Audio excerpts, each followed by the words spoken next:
तो आज हम लोग नेक्स्ट टॉपिक स्टार्ट कर रहे हैं, आयनिक प्रोडक्ट ऑफ वाटर।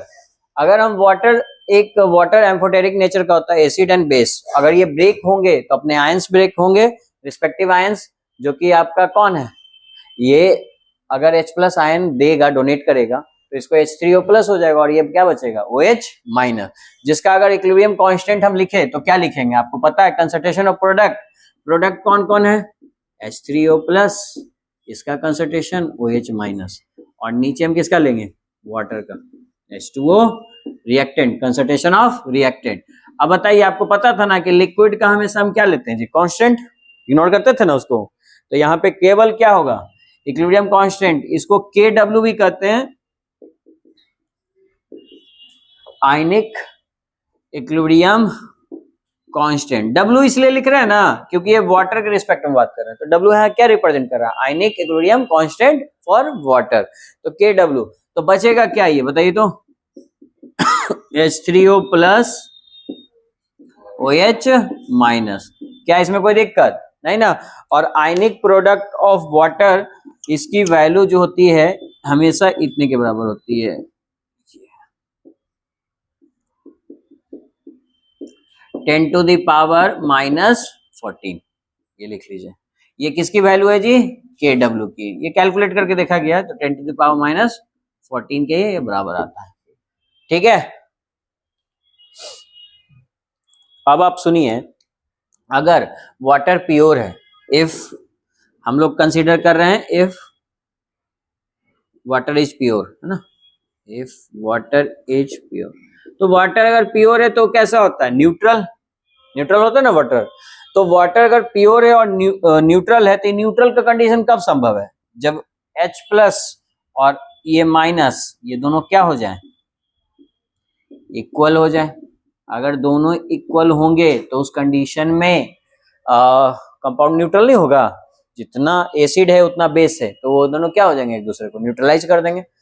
अब अगर ये न्यूट्रलाइज करेंगे तो बताइए इनका एसिड का कंसंट्रेशन और बेस का कंसंट्रेशन इंडिविजुअली कितना होगा।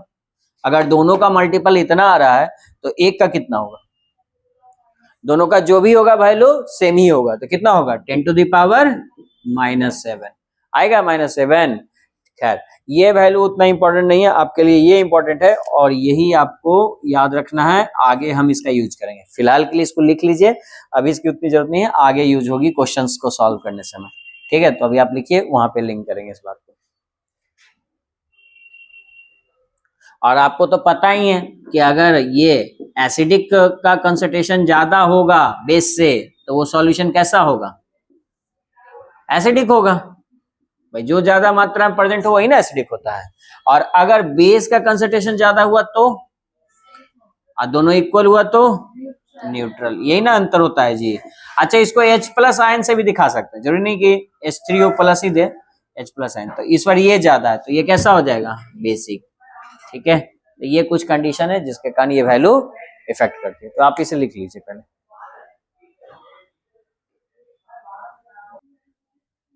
अब देखिए यहाँ पे चेंज क्या हो रहा है, आप 7 पे तो देख रहे हो न्यूट्रल है क्योंकि H आयन और OH आयन का दोनों का कंसंट्रेशन सेम है, लेकिन जैसे जैसे हम इस डायरेक्शन में जा रहे हैं, इस डायरेक्शन में जा रहे हैं, तो देखिए तो OH कमता जा रहा है और किसकी मात्रा बढ़ रही है, H प्लस की। तो आप कह सकते हो कि इस डायरेक्शन में हम जा रहे हैं, लेफ्ट हैंड साइड, तो concentration of H plus ion increase या डिक्रीज, इंक्रीज, यानी इस डायरेक्शन में कौन सा कैरेक्टर बढ़ेगा, एसिडिक, तो एसिडिक कैरेक्टर बढ़ेगा, एसिडिक स्ट्रेंथ इंक्रीजेज।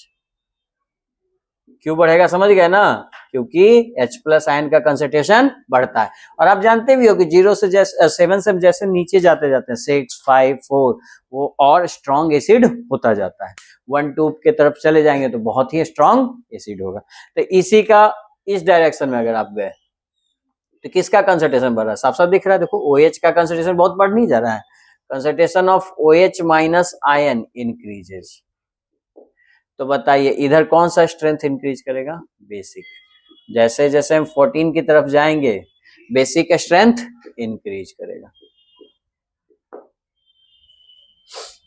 यानी आप समझ गए ना कि अगर value at pH equal to 7, तो उस कंडीशन में कंपाउंड्स क्या होंगे, न्यूट्रल होंगे। क्यों न्यूट्रल होंगे, क्योंकि उस कंडीशन में आप देखते हो H प्लस आयन का concentration equal to OH minus ion का कंसंट्रेशन, और जैसे जैसे pH वैल्यू लेस देन 7 होंगे तो वो क्या हो जाएंगे, एसिडिक।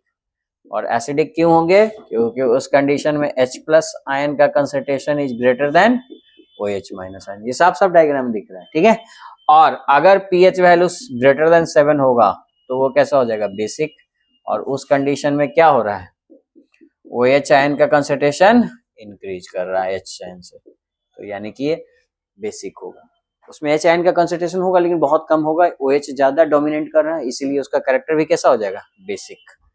कोई दिक्कत इसमें, इस लाइन में नहीं ना, यहां तक राइट डाउन कीजिए आप।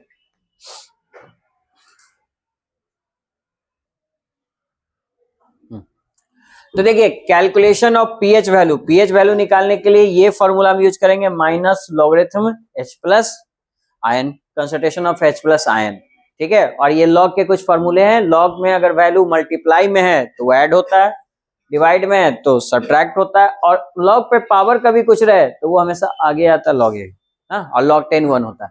तो इस क्वेश्चन में देखो जैसे कि सॉफ्ट ड्रिंक का H प्लस आयन का कंसंट्रेशन दिया हुआ है और पीएच वैल्यू आपको निकालना है, तो पीएच इक्वल टू आप क्या जानते हो, minus log H plus ion का कंसंट्रेशन। वैल्यू पुट कीजिए, H प्लस आयन का कंसंट्रेशन का log 3.8 into 10 to the power minus 3। अब ध्यान से देखो, इसको आप A मान लो, इसको A मान लो और इसको B मान लीजिए, ठीक है। तो log A इंटू बी के फॉर्म में है, वहां पे भी है log A इंटू बी, तो आप इसको कैसे लिखिएगा, माइनस साइन को बाहर ही ले लीजिए, तो log A प्लस बी लिखिएगा। log A कितना होगा 3.8 plus log B 10 to the power minus 3। बड़ी कोई दिक्कत नहीं ना। अब इसके बाद आगे लिखिए, इसका वैल्यू मैंने बता दिया है, क्वेश्चन में दिया रहेगा 0.58, और इसको 10 टू द पावर कुछ भी होता है वो पावर कहाँ आता है आगे, तो ये क्या हो जाएगा -3 आएगा, तो प्लस और माइनस क्या हो जाएगा -3, और log 10 बचेगा। log 10 का वैल्यू आपको पता है ना कितना लेते हैं, वहां लिखा हुआ है log 10 का वैल्यू हमेशा 1 लीजिएगा, देखिए यहाँ पे लिख दिया है, इसीलिए ये वैल्यू का बार बार यूज होगा, ये दोनों ज्यादा यूज होता है, ठीक है।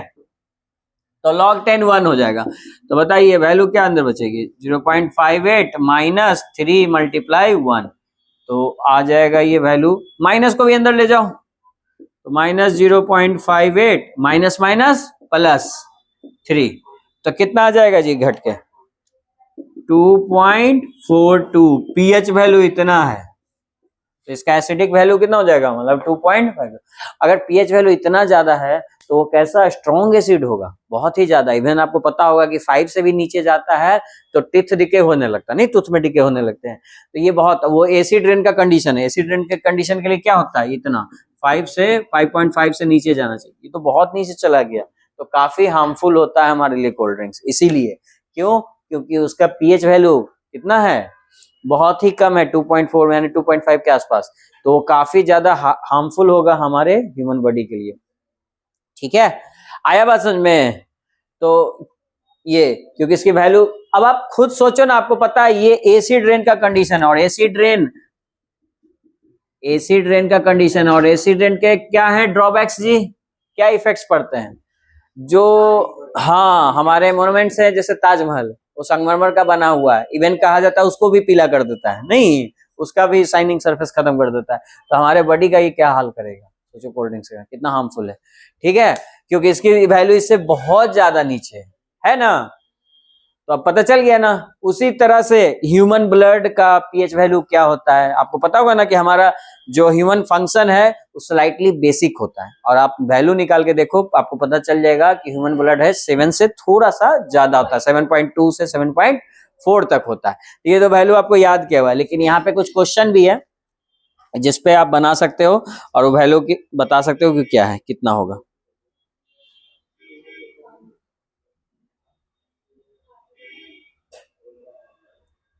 ठीक है, जैसे आप देखिए क्वेश्चन नंबर 42, 41 के बाद 42 एनसीईआरटी बुक का ही कीजिए।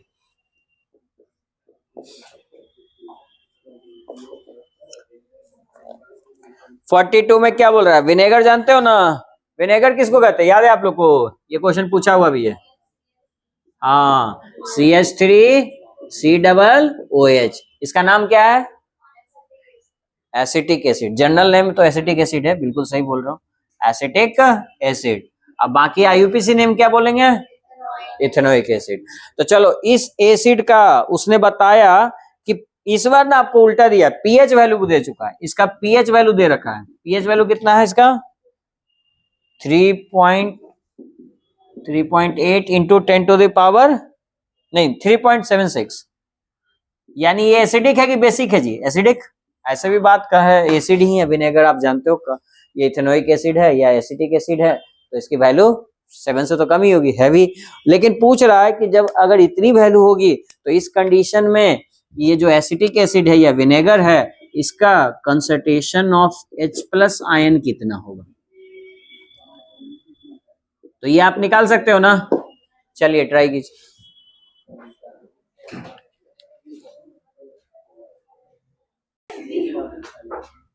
हाँ देखिए, आंसर तो बोर्ड पे लिखा हुआ जी, एसिड ट्रेन।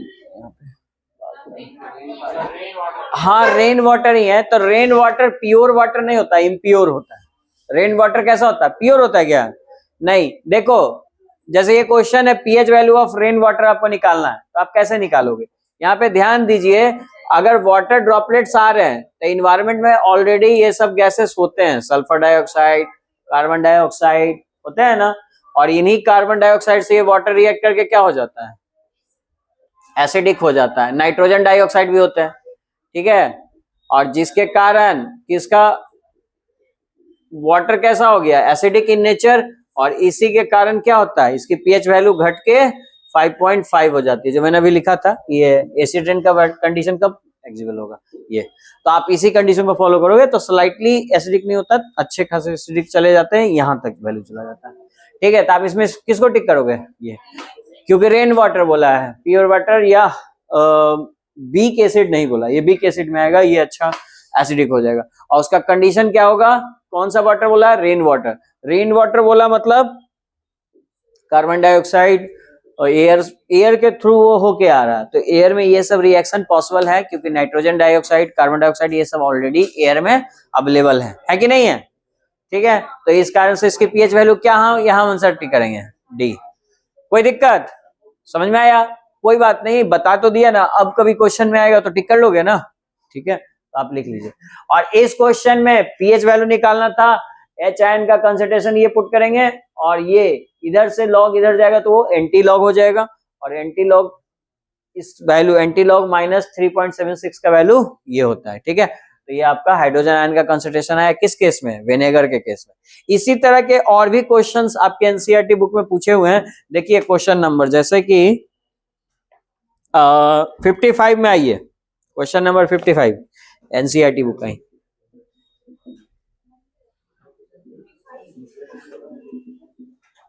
और उसमें देखो ह्यूमन ब्लड का दिया हुआ है ना।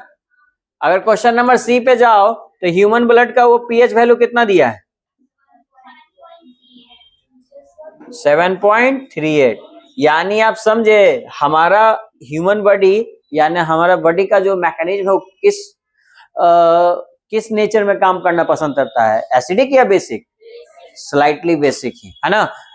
एसिडिक में वो बिल्कुल पसंद नहीं करता, इसीलिए एसिड से हमें प्रॉब्लम होता है, ठीक है। तो ये ह्यूमन ब्लड हमारा स्लाइटली बेसिक है। अब इसमें आपसे ये पूछ रहा है कि ठीक है ये बेसिक तो है, लेकिन इसमें एच आयन का कंसंट्रेशन कितना होगा? इसमें एच आयन का कंसंट्रेशन कितना होगा? तो निकाल सकते हो ना। कौन सा फॉर्मूला यूज करेंगे? वही pH equal to minus log H+ ion का कंसंट्रेशन। और फिर से पीएच वैल्यू पुट कीजिए। पीएच वैल्यू कितनी है बताइए? 7.38। तो 7.38 पुट किया, minus log H+ ion concentration. Minus इधर जाएगा तो क्या हो जाएगा जी? ये प्लस वाला माइनस हो गया, और लॉग को भी उधर भेज दो, तो लॉग का इधर भेजा तो क्या जाएगा? लॉग का anti log equal to hydrogen ion का कंसंट्रेशन। फाइंड कीजिए वैल्यू और बताइए H+ आयन कंसंट्रेशन का वैल्यू क्या आएगा? आंसर बताइए जल्दी से।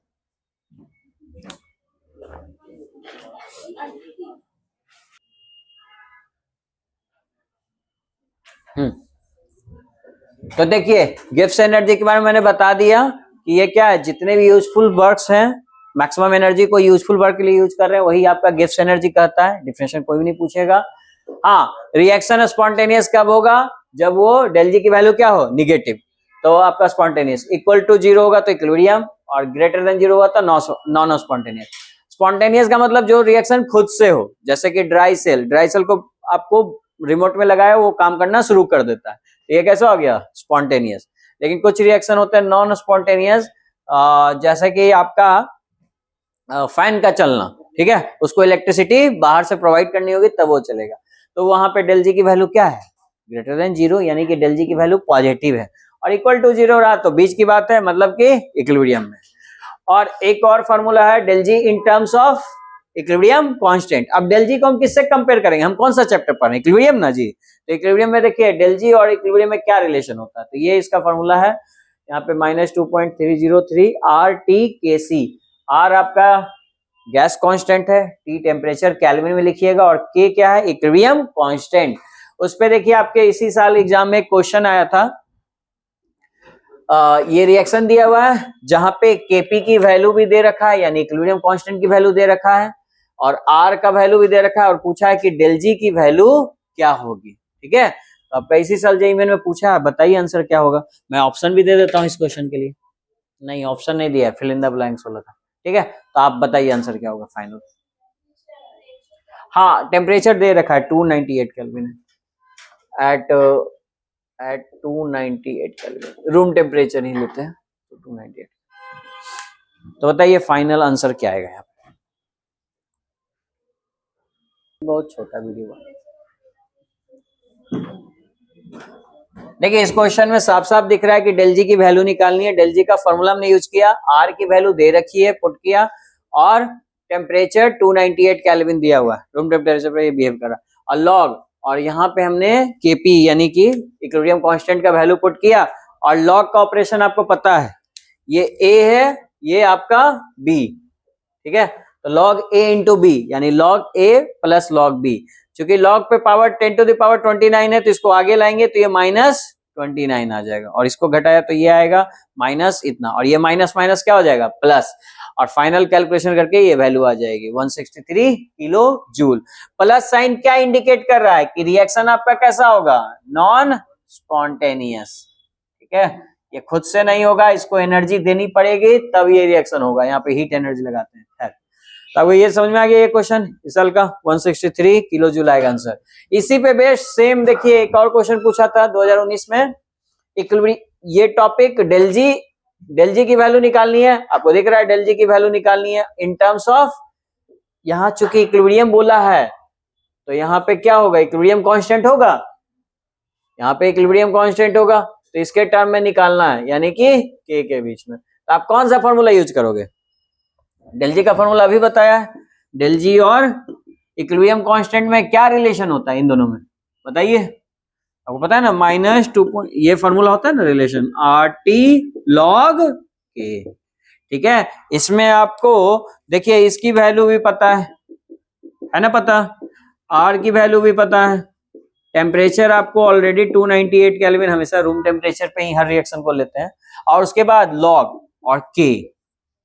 बात है के की वैल्यू क्या लेंगे, एनी आइडिया, बताओ। क्लास के पहले ही बोला था, कुछ लिखवाया था और बोला था कि आज हम इसको क्वेश्चन करते हुए यूज करेंगे। हाँ, जब आपको ये वाटर का इक्वेशन लिखाया था, याद करो, ये वही रिएक्शन नहीं है, ionic product of water, page देखो, सब भूल जाते हो तुरंत में, हिस्ट्री आज ही के क्लास का है ना।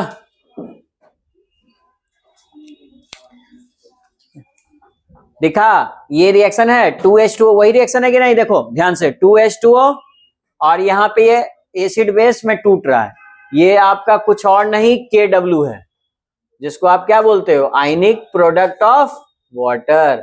अभी क्लास में क्या था, इसका बोला था कि ये वैल्यू आप KW याद रखिएगा, ionic product of water KW कहते हैं। KW की वैल्यू क्या होती है 10 to the power minus 14। तो यही बोल रहा हूं कि कुछ कुछ वैल्यू इंपॉर्टेंट है जिसको हमने मार्क कराया और वो क्वेश्चन में डायरेक्टली गिवन नहीं होगा, लेकिन कहीं ना कहीं तो उसको पढ़े ही होंगे। बस आपको सोचना है कि कहाँ पढ़े होंगे। अभी थोड़ी देर पहले ही ना पढ़े थे जी, है ना, तो सब गजनी हो 15 मिनट पहले वाला चीज भूल गए। यहाँ देखो KW क्या होगा 10 to the power minus 14। यहाँ पे log की वैल्यू की जरूरत नहीं है, ये इसको आगे लाओगे और log 10 वैल्यू कितना हो जाएगा 1। तो जल्दी से पुट कीजिए और आंसर लाइए। ये वैल्यू तो वही रहेगा, इसको आप मल्टीप्लाई कर लेना।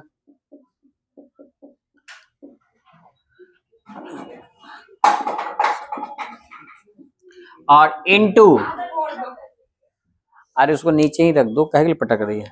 और ये 14 को आगे लाओ, -14 होगा और log 10, log 10 की वैल्यू क्या होती है जी 1, और ये माइनस माइनस क्या हो जाएगा प्लस।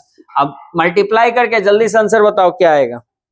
2.303 into 8.314 into 298 into 14।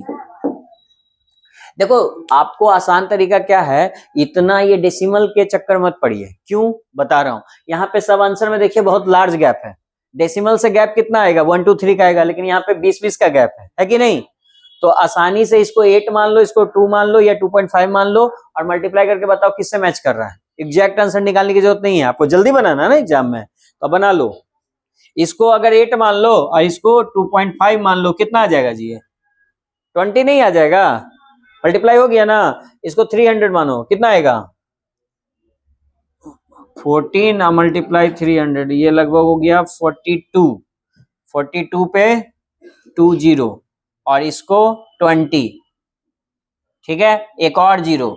मैं बता रहा हूं एग्जाम में फास्ट कैलकुलेशन कैसे करना। ये 84 मतलब तुमको समझ में आ गया कि किसके आसपास वाला आंसर होगा 80 वाला। इसके आसपास वैल्यू कौन है, अब 80 को टिक करोगे कि 100 को टिक करोगे। इतना तो कॉमन सेंस काम करेगा ना, कैलकुलेटर उठाने की जरूरत नहीं है। अगर जेईई मेन में पूछा है, नीट में पूछा है, इसका मतलब है कि आपको कम टाइम में बनना चाहिए। आपको बस सोचना पड़ेगा कि ये सब छोटा छोटा वैल्यू को इग्नोर करो, किसी में इसको राउंड ऑफ करो, इसको भी राउंड ऑफ करो, इसको भी 300 से राउंड ऑफ कर दिया, तो बताइए आप बोलोगे कि ये वैल्यू लगभग इतना आ रहा है। अरे तो उसी को ना किलो जूल कह दिया है, 1000 को क्या कह सकते हो किलो जूल। देखो सब में किलो जूल नहीं है, तो 84 आएगा आंसर। तो आप किसको टिक करोगे 80 को कि 100 को 80 को। तो यहाँ पे अब देखो वैल्यू 2 को 80 है, एक प्लस में एक माइनस में, तो आप नहीं देख रहे हो कि ये प्लस में आ रहा है वैल्यू, तो यहाँ पे वैल्यू पॉजिटिव होगा, पॉजिटिव 80 ये रहा। तो ऑप्शन कौन सा आंसर हो जाएगा डी। बोलिए कोई दिक्कत आया बात समझ में। तो इस तरह से क्वेश्चन बन जाएंगे एग्जाम्स में। एग्जाम्स में पूरा कैलकुलेशन नहीं किया जाता है। अगर नीट वगैरह में इतना कैलकुलेशन करने चल गए तो एक क्वेश्चन पे 1 मिनट होता है, आप क्वेश्चन तो बना लोगे लेकिन एग्जाम से बाहर हो जाओगे अगर 2-3 मिनट एक क्वेश्चन पे दे दिए तो अगर 30 सेकंड में आपको लगता है कि ये मेरे से सॉल्व हो जाएगा अटेम्प्ट करने के बाद, तो उसको बनाइए, और नहीं तो उसको छोड़ के आगे बढ़िए। और भी क्वेश्चन 180 क्वेश्चन होते हैं ना, और जेईई मेन में तो थोड़ा समय दे सकते हो क्योंकि 2.5 मिनट एक क्वेश्चन पे होता है। ये सब क्वेश्चन आराम से 2 मिनट में बन जाएंगे। अब बना के देखो, बस आपको कुछ बातें याद होनी चाहिए। कभी कभी कुछ वैल्यू डायरेक्ट नहीं दिया रहेगा, तो जरूर सोचिए कि कहीं ना कहीं ये वैल्यू हम पढ़े होंगे। अब ये वाटर का हमने आयनिक प्रोडक्ट देखा, वाटर का आयनिक प्रोडक्ट आज ही के क्लास में कराया था, और जब करवाया था तो ये भी टिक कराया था कि देखो आज के क्वेश्चन में इसको यूज भी करेंगे, इस वैल्यू को याद रखिएगा। इस वैल्यू को हम नेक्स्ट क्लास में भी यूज करेंगे, ठीक है। तो अब जब भी आयनिक प्रोडक्ट ऑफ वाटर ऐसा KW आएगा, उसका वैल्यू बता दोगे ना 10 to the power -14। इसमें खास बात क्या है, कंसंट्रेशन ऑफ H+ आयन रहेगा और कंसंट्रेशन ऑफ OH- आयन। अच्छा ये H+ नहीं दिखेगा तो ऐसा दिखेगा H3O+। ये कभी दिखेगा बता दोगे ना कि ये इस वैल्यू के बराबर है। ये बहुत इंपॉर्टेंट है। आगे हम जितना एसिड बेस कॉन्सेप्ट पढ़ेंगे इसी आधार पर पढ़ेंगे और इस वैल्यू को बार बार यूज करेंगे। तो आज के क्लास में सबसे इंपॉर्टेंट बात यही है कि वाटर का आयनिक प्रोडक्ट यानी H+ आयन और OH- आयन का कंसंट्रेशन का प्रोडक्ट कितने के बराबर होता है 10 to the power -14। दूसरा पीएच वैल्यू किए, पीएच वैल्यू जब भी आपको कैलकुलेट करना है तो उसका फॉर्मूला क्या होता है बताइए, -log H+ आयन का कंसंट्रेशन। H आयन लिखो या H3O आयन, ये तो आपको पता ही है। उस पर क्वेश्चन भी दिया है एनसीईआरटी का, कौन कौन सा 55 और 56, ये दोनों बनाना है। चुप हो जाओ, कैमरा पे उन्हें तो बोलते अच्छा से लोग, है ना।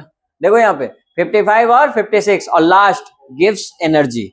गिव्स एनर्जी पे याद रखिए, गिव्स एनर्जी की वैल्यू जब भी निगेटिव होगी तो वो रिएक्शन कैसा होगा, स्पॉन्टेनियस।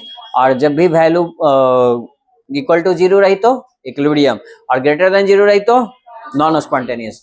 अब अगर गिव्स एनर्जी का रिलेशन पूछे in terms of K equilibrium constant, तो क्या होता है formula, del G equal to minus R T.